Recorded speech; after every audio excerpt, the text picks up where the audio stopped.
Are you ready to celebrate this weekend with your family and friends? Dylan, tell them where they can go. It's 4th of July weekend and we're down here at Nathan Benderson Park. They're gonna be doing so much stuff for the friends and the family.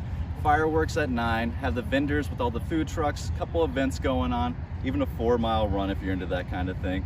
And then guess what? Sunday, 4th of July is coming around and we got all the best spots for you to catch the fireworks. So Manatee, Riverfront, go out there and see it right there on the Riverwalk. And then Sarasota, Bayfront. And for our friends up in Clearwater and Pinellas County, we're doing Clearwater Celebrates America. So lots of good spots to check it out. I know I'm going down to Sarasota Bayfront to check it out. Where are you going to be seeing fireworks, Jess? I actually think we're going to shoot them off from our backyard.